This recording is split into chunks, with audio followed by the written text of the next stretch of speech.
Hi hello ನಮಸ್ಕಾರ welcome to our Ashu cooking channel. ನಾನು ನಿಮ್ಮ ಆಶು ವೆಂಕಟೇಶ್. ಇವತ್ತು ನಾನು ನಿಮ್ಮ ಜೊತೆ ಶೇರ್ ಮಾಡ್ತಿರೋ ರೆಸಿಪಿ ದಕ್ಷಿಣ ಭಾರತದ ಫೇಮಸ್ ನಾನ್ ವೆಜ್ ರೆಸಿಪಿ ದೊನ್ನೆ ಬಿರಿಯಾನಿ. ಇದಕ್ಕೆ ತುಂಬ ಕಡಿಮೆ ಪ್ರಮಾಣದಲ್ಲಿ ಮಸಾಲ ಪದಾರ್ಥಗಳನ್ನ ಯೂಸ್ ಮಾಡ್ತೀವಿ ಮತ್ತು ಟೇಸ್ಟ್ ಮಾತ್ರ ತುಂಬಾ ಎಕ್ಸ್ಟ್ರಾರ್ಡಿನರಿ ಆಗಿರುತ್ತೆ. ಬನ್ನಿ ಹಾಗಾದರೆ ಸಿಂಪಲ್ಲಾಗಿ ಈಸಿಯಾಗಿ ಮನೇಲೆ ಯಾವ ರೀತಿ ಮಾಡೋದು ಅಂತ ಹೇಳಿ ತಿಳಿಸ್ಕೊಡ್ತೀನಿ. ಒಂದು ಮಿಕ್ಸಿಂಗ್ ಬೌಲ್ಗೆ 1 kg ಬಾಯ್ಲರ್ ಕೋಳಿ ಮಾಂಸನ 2 ಸರಿ ನೀಟಾಗಿ ತೊಳೆದಿಟ್ಕೊಂಡಿರೋವಂಥದ್ದನ್ನು ತೊಗೊಂಡಿದ್ದೀನಿ.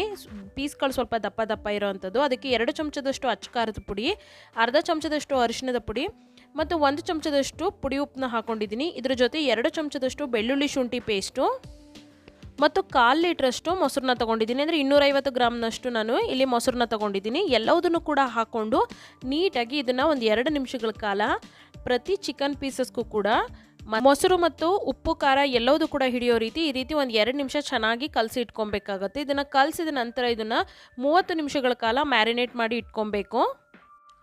ಮ್ಯಾರಿನೇಟ್ ಆಗೋ ಟೈಮಲ್ಲಿ ನಾವು ಇದಕ್ಕೆ ಮಸಾಲ ಎಲ್ಲ ರೆಡಿ ಮಾಡ್ಕೊಳ್ಳೋಣ. ಮೊದಲು ಒಂದು ಪ್ಯಾನ್ಗೆ 2 ಚಮಚದಷ್ಟು ಎಣ್ಣೆ ಹಾಕಿ ಅದಕ್ಕೆ 7 ರಿಂದ 8 ಪೀಸಷ್ಟು ಚಕ್ಕೆ ಹಾಕಿದ್ದೀನಿ. ನಂತರ ಅದಕ್ಕೆ ಒಂದು 5 ಪೀಸ್ಗಳಷ್ಟು ಲವಂಗ, ಒಂದು 7 ರಿಂದ 8 ಪೀಸಷ್ಟು ಕಾಳುಮೆಣಸು, 4 ಏಲಕ್ಕಿ ಕಾಯಿನ ಹಾಕಿ ಎಲ್ಲದನ್ನು ಕೂಡ ಒಂದು 2 ನಿಮಿಷ ಚೆನ್ನಾಗಿ ಇದನ್ನು ಫ್ರೈ ಮಾಡ್ಕೊಬೇಕಾಗತ್ತೆ. ನಂತರ ಇಲ್ಲಿ ಸ್ಲೈಸ್ ಆಗಿ ಒಂದು ಮೀಡಿಯಮ್ ಸೈಜಾಗಿ ಹೆಚ್ಚಿಟ್ಕೊಂಡಿರೋಂತಹ 3 ಈರುಳ್ಳಿನ ಹಾಕಿ ಒಂದು 2 ನಿಮಿಷ ಇದನ್ನು ಚೆನ್ನಾಗಿ ಫ್ರೈ ಮಾಡ್ಕೊಬೇಕು. ಇದನ್ನು ತುಂಬ ಸಣ್ಣದಾಗಿ ಹೆಚ್ಚು ಅವಶ್ಯಕತೆ ಇಲ್ಲ, ಯಾಕೆಂದರೆ ಇದನ್ನೆಲ್ಲದನ್ನು ಕೂಡ ನಾವು ಮಿಕ್ಸಿ ಮಾಡ್ಕೊಳ್ಳೋದ್ರಿಂದ. ಇಲ್ಲಿ 8 ಹಸಿಮೆಣಸಿನ್ಕಾಯಿನ ತೊಗೊಂಡಿದ್ದೀನಿ. ನಾವು ಮ್ಯಾರಿನೇಟ್ ಮಾಡೋ ಟೈಮಲ್ಲಿ 2 ಚಮಚದಷ್ಟು ಅಚ್ಚ ಖಾರದ ಪುಡಿನ ಹಾಕಿರೋದ್ರಿಂದ ಇಲ್ಲಿ 8 ಹಸಿಮೆಣಸಿನ್ಕಾಯಿನ ನಾನು ಇಲ್ಲಿ ತೊಗೊಂಡಿದ್ದೀನಿ, ಸಾಕಾಗುತ್ತೆ ಅಂತ ಹೇಳಿ. ಇದನ್ನು ಎಲ್ಲದೂ ಚೆನ್ನಾಗಿ ಫ್ರೈ ಆದಮೇಲೆ ಇದನ್ನು ಚೆನ್ನಾಗಿ ಆರಿಸಿ ರುಬ್ಬಿ ಇಟ್ಕೊಬೇಕಾಗತ್ತೆ. ನಂತರ ನಾವು ಅದೇ ಪ್ಯಾನ್ಗೆ ಮತ್ತೆ 1 ಚಮಚದಷ್ಟು ಎಣ್ಣೆ ಹಾಕಿ 1 ಕಪ್ಪಷ್ಟು ಪುದೀನ ಸೊಪ್ಪು, 1 ಕಪ್ಪಷ್ಟು ಮೆಂತ್ಯ ಸೊಪ್ಪು, ಅದರ ಜೊತೆ ಅರ್ಧ ಕಪ್ಪಷ್ಟು ಕೊತ್ತಂಬರಿ ಸೊಪ್ಪನ್ನ ಹಾಕಿ ಇದನ್ನು ಕೂಡ ಒಂದು 5 ನಿಮಿಷಗಳ ಕಾಲ ಚೆನ್ನಾಗಿ ಬಾಡಿಸ್ಕೊಬೇಕಾಗತ್ತೆ. ನಮಗೆ ದೊನ್ನೆ ಬಿರಿಯಾನಿ ಗ್ರೀನ್ ಕಲರಾಗಿ ಅಥವಾ ಹಸಿರು ಕಲರಾಗಿ ಕಾಣಿಸೋದೆ ಈ ಸೊಪ್ಪಿನ ಮಿಶ್ರಣನ ರುಬ್ಬಿ ಹಾಕೋದ್ರಿಂದ. ಈ ರೀತಿ ಎಲ್ಲದನ್ನು ಕೂಡ ಚೆನ್ನಾಗಿ ಸೊಪ್ಪುಗಳನ್ನು ಕೂಡ ಫ್ರೈ ಮಾಡಿ ಇದನ್ನು ತಣ್ಣಗಾದ್ಮೇಲೆ ರುಬ್ಬಿ ಇಟ್ಕೊಬೇಕಾಗತ್ತೆ. ನಂತರ ಸ್ಟವ್ ಮೇಲೆ ಬಿರಿಯಾನಿ ಮಾಡೋದಕ್ಕೆ ಸರಿ ಹೊಂದೋವಂಥ ಒಂದು ಪಾತ್ರೆನ ಇಟ್ಟು ಇದಕ್ಕೆ 5 ಚಮಚಗಳಷ್ಟು ಎಣ್ಣೆನ ಹಾಕ್ಕೊಂಡಿದ್ದೀನಿ.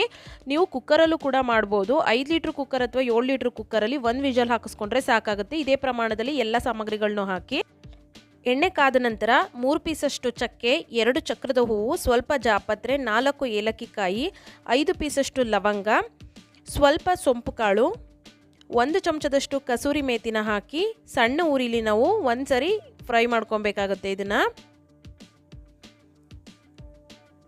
ನಂತರ ಇದಕ್ಕೆ 2 ಪಲಾವ್ ಎಲೆನ ಹಾಕ್ಕೊತಾ ಇದ್ದೀನಿ. ಅದನ್ನು ಕೂಡ ಹಾಕಿ 1 ನಿಮಿಷ ಫ್ರೈ ಮಾಡ್ಕೊಬೇಕಾಗತ್ತೆ. ನಂತರ ಇದಕ್ಕೆ 2 ಈರುಳ್ಳಿನ ಸಣ್ಣದಾಗಿ ಹೆಚ್ಚಿಟ್ಕೊಂಡಿರೋ ಅಂಥದ್ದನ್ನು ಹಾಕ್ಕೊತಾ ಇದ್ದೀನಿ. ನಾವು ರುಬ್ಬೋದಕ್ಕೆ ಕೂಡ ಹಾಕಿರೋದ್ರಿಂದ ಇಲ್ಲಿ ಕೇವಲ 2 ಮಾತ್ರ ಹಾಕ್ಕೊತಾ ಇದ್ದೀನಿ. ಈ ರೀತಿ 2 ಈರುಳ್ಳಿನ ಹಾಕಿ ಒಂದು 2 ನಿಮಿಷ ಇದನ್ನು ಚೆನ್ನಾಗಿ ಫ್ರೈ ಮಾಡ್ಕೊಬೇಕಾಗತ್ತೆ. ನಂತರ ಇದಕ್ಕೆ 3 ಚಮಚದಷ್ಟು ಬೆಳ್ಳುಳ್ಳಿ ಶುಂಠಿ ಪೇಸ್ಟ್ನ ಹಾಕ್ಕೊತಾ ಇದ್ದೀನಿ. ನಾವು ಮ್ಯಾರಿನೇಟ್ ಮಾಡೋ ಟೈಮಲ್ಲಿ 2 ಚಮಚ ಹಾಕಿರೋದ್ರಿಂದ ಇಲ್ಲಿ ನಾವು 1 kg ಬಿರಿಯಾನಿನ ಮಾಡ್ತಿರೋದು. 1 kg ಚಿಕನ್ನ ತೊಗೊಂಡಿದ್ದೀನಿ. 3 ಗ್ಲಾಸಷ್ಟು ಅಕ್ಕಿನ ನಾವು ನೆನೆ ಹಾಕಿ ಇಟ್ಟಿರೋದ್ರಿಂದ ಇಲ್ಲಿ 3 ಚಮಚದಷ್ಟು ನಾನು ಬೆಳ್ಳುಳ್ಳಿ ಶುಂಠಿ ಪೇಸ್ಟ್ನ ತೊಗೊಂಡಿದ್ದೀನಿ. ಇದನ್ನು ನಾವು ಒಂದು 5 ನಿಮಿಷಗಳ ಕಾಲ ಚೆನ್ನಾಗಿ ಫ್ರೈ ಮಾಡ್ಕೊಬೇಕಾಗುತ್ತೆ. ಅದ್ರ ಮಧ್ಯದಲ್ಲಿ ಅರ್ಧ ಚಮಚದಷ್ಟು ಅರಿಶಿಣದ ಪುಡಿನ ಹಾಕಿ ಮತ್ತೊಂದು ಸರಿ ನೀಟಾಗಿ ಮಿಕ್ಸ್ ಮಾಡ್ಕೊಬೇಕಾಗತ್ತೆ. ಬೆಳ್ಳುಳ್ಳಿ ಶುಂಠಿ ಪೇಸ್ಟಿನ ಹಸಿ ವಾಸನೆ ಹೋಗೋ ತನಕ ಚೆನ್ನಾಗಿ ಫ್ರೈ ಮಾಡ್ಕೊಬೇಕು. ನಂತರ ಇದಕ್ಕೆ ನಾವು ಮ್ಯಾರಿನೇಟ್ ಮಾಡಿ ಇಟ್ಕೊಂಡಿರೋಂತಹ ಚಿಕನ್ನ ಸೇರಿಸ್ಕೋಬೇಕಾಗತ್ತೆ. ಈ ರೀತಿ ಚಿಕನ್ ಎಲ್ಲ ಸೇರಿಸಿದ್ಮೇಲೆ ನೀಟಾಗಿ ಒಂದ್ಸರಿ ಮಿಕ್ಸ್ ಮಾಡ್ಕೊಬೇಕು. ಇದನ್ನು ಮಿಕ್ಸ್ ಮಾಡ್ಕೊಂಡ ನಂತರ ನಾವು ದೊಡ್ಡ ಉರಿಲಿ ಇಟ್ಕೊಂಡು ಒಂದು 5 ನಿಮಿಷಗಳ ಕಾಲ ಚೆನ್ನಾಗಿ ಬೇಯಿಸ್ಕೊಬೇಕಾಗತ್ತೆ. ಇವಾಗ ಬೇಯ್ತಾ ಇರೋ ಚಿಕನ್ಗೆ ನಾವು ಈರುಳ್ಳಿ ಮತ್ತು ಮಸಾಲೆ ಪದಾರ್ಥಗಳನ್ನ ಹಾಕಿ ರುಬ್ಬಿ ಇಟ್ಕೊಂಡಿರೋಂತಹ ಮಿಶ್ರಣನ ಹಾಕಿ ನೀಟಾಗಿ ಮಿಕ್ಸ್ ಮಾಡ್ಕೊಬೇಕು. ಇವಾಗಲೂ ಕೂಡ ನಾವು ಇದನ್ನು ಸ್ಟವ್ನ ದೊಡ್ಡ ಉರಿಲೇ ಇಟ್ಕೊಬೇಕಾಗಿರುತ್ತೆ.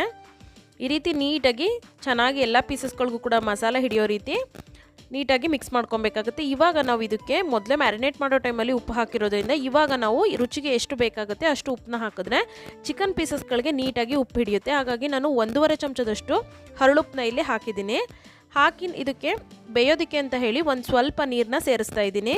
ನೀವು ಇದಕ್ಕೆ ಬಿಸಿನೀರಾದರೂ ಸೇರಿಸ್ಬೋದು ಅಥವಾ ಮಿಕ್ಸಿ ಜಾರ್ ತೊಳೆದಿರೋ ನೀರಾದರೂ ಕೂಡ ಒಂದು ಸ್ವಲ್ಪ ಪ್ರಮಾಣದಲ್ಲಿ 1 ಗ್ಲಾಸಷ್ಟು ಸೇರಿಸಿ ಇದನ್ನು ಮುಚ್ಚಳನ ಮುಚ್ಚಿ ಒಂದು 5 ನಿಮಿಷಗಳ ಕಾಲ ಚೆನ್ನಾಗಿ ಹೈ ಫ್ಲೇಮಲ್ಲಿ ಬೇಯಿಸ್ಕೊಬೇಕಾಗುತ್ತೆ.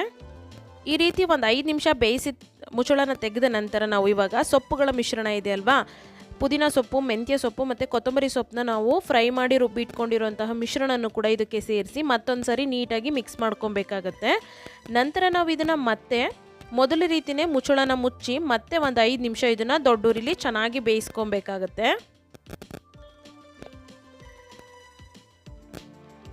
ನಂತರ ಇದಕ್ಕೆ ನಾವು ನೀರನ್ನ ಸೇರಿಸ್ಕೊಬೇಕು. ಇಲ್ಲಿ ನಾನು 1 kg ಚಿಕನ್ನ ತೊಗೊಂಡಿದ್ದೀನಿ, 3 ಗ್ಲಾಸಷ್ಟು ಅಕ್ಕಿನ ತೊಗೊಂಡಿದ್ದೀನಿ. ಆದರೆ ಇಲ್ಲಿ ನಾವು ಮೊದಲೇ ನೀರು ಸೇರಿಸಿರೋದ್ರಿಂದ ಮತ್ತು ಮಸಾಲ ಪೇಸ್ಟಲ್ಲಿರುವಂತಹ ನೀರು ಮತ್ತು ನಮಗೆ ಚಿಕನಲ್ಲಿ ಬಿಟ್ಕೊಂಡಿರೋಂಥ ನೀರೆಲ್ಲ ಸೇರಿ 1 ಗ್ಲಾಸಷ್ಟು ನೀರು ಅಲ್ಲೇ ಆಗಿದೆ. ಸೊ ಹಾಗಾಗಿ ನಾನು ಇದಕ್ಕೆ ಮಿಕ್ಕಿದಂತಹ 5 ಗ್ಲಾಸಷ್ಟು ನೀರನ್ನ ಸೇರಿಸ್ಕೊಂಡಿದ್ದೀನಿ. ನೀರನ್ನ ಸೇರಿಸ್ಕೊಂಡು ಒಂದು ಮುಚ್ಚಳನ ಮುಚ್ಚಿ ಸುಮಾರು ಒಂದು 10 ನಿಮಿಷಗಳ ಕಾಲ ದೊಡ್ಡ ಉರಿಲಿ ಕುದಿಸಿದ್ರೆ ಈ ರೀತಿ ಚೆನ್ನಾಗಿ ಒಂದು ಕುದಿ ಬರೋ ತನಕ ಕುದಿಸ್ಬೇಕಾಗುತ್ತೆ. ಈ ಕುದಿಯೋ ಟೈಮಲ್ಲಿ ನಾವು 1 ನಿಂಬೆಹಣ್ಣಿನ ರಸನ ಇದಕ್ಕೆ ಸೇರಿಸ್ಕೊಬೇಕು. ನಂತರ ನಾವು ಅಕ್ಕಿನ ಮೊದಲೇ ನಾವು ಬಿರಿಯಾನಿ ಮಾಡೋದಕ್ಕೆ ಶುರು ಮಾಡಿದಾಗಲೇ ನಾವು ಅಕ್ಕಿನ ನೆನೆ ಹಾಕಿ ಇಡಬೇಕಾಗುತ್ತೆ. ಅಕ್ಕಿನ ನೆನೆಸಿದ್ರೆ ಅನ್ನ ತುಂಬಾ ಸಾಫ್ಟಾಗಿ ಬರುತ್ತೆ ಅಂತ ಹೇಳಿ ಸೊ 3 ಗ್ಲಾಸ್ ಅಕ್ಕಿನ ತೊಗೊಂಡಿದ್ದೆ, ಅದನ್ನು ಕೂಡ ಇಲ್ಲಿ ಸೇರಿಸಿ ನೀಟಾಗಿ ಮತ್ತೊಂದು ಸರಿ ಮಿಕ್ಸ್ ಮಾಡ್ಕೊತಾ ಇದ್ದೀನಿ. ಈ ರೀತಿ ಕುದಿ ಬರೋ ಟೈಮಲ್ಲಿ ನಾವು ಟೇಸ್ಟ್ನ ನೋಡಬೇಕಾಗತ್ತೆ. ಇವಾಗ ನಮಗೆ ಸಪ್ಪೆ ಅನಿಸಿದ್ರೆ ನಮಗೆ ರುಚಿಗೆ ಎಷ್ಟು ಬೇಕೋ ಅಷ್ಟು ಉಪ್ಪನ್ನ ಹಾಕೊಬೋದು. ನಂತರ ಈ ರೀತಿ ಒಂದು 5 ನಿಮಿಷಗಳ ಕಾಲ ಒಂದು ಕುದಿ ಚೆನ್ನಾಗಿ ಬಂದ ನಂತರ ಮುಚ್ಚಳನ ಮುಚ್ಚಿ ಸಣ್ಣ ಉರಿಲಿಟ್ಟು ಅಥವಾ ಸಿಮ್ಮಲ್ಲಿಟ್ಟು 20 ನಿಮಿಷಗಳ ಕಾಲ ನಾವು ಚೆನ್ನಾಗಿ ಇದನ್ನು ಕುಕ್ ಮಾಡ್ಕೊಬೇಕಾಗತ್ತೆ. 20 ನಿಮಿಷಗಳ ನಂತರ ನಾವು ಮುಚ್ಚಳನ ತೆಗೆದ್ರೆ ನಮಗೆ ರುಚಿಯಾದಂತಹ ಚಿಕನ್ ದೊನ್ನೆ ಬಿರಿಯಾನಿ ರೆಡಿಯಾಗಿದೆ. ಅನ್ನ ಕೂಡ ತುಂಬ ಉದುರಾಗಿ ಬಂದಿದೆ, ಚಿಕನ್ ಕೂಡ ತುಂಬಾ ಸಾಫ್ಟ್ ಆ್ಯಂಡ್ ಜ್ಯೂಸಿ ಆಗಿದೆ. ನೀವು ಕೂಡ ಒಂದ್ಸರಿ ಟ್ರೈ ಮಾಡಿ ಕಮೆಂಟ್ ಮಾಡಿ ತಿಳಿಸಿ. ಈ ವಿಡಿಯೋ ನಿಮಗೆ ಇಷ್ಟ ಆದಲ್ಲಿ ನಿಮ್ಮ ಬಂಧುಗಳು ಮತ್ತು ಸ್ನೇಹಿತರ ಜೊತೆ ಶೇರ್ ಮಾಡಿ. ಧನ್ಯವಾದಗಳು.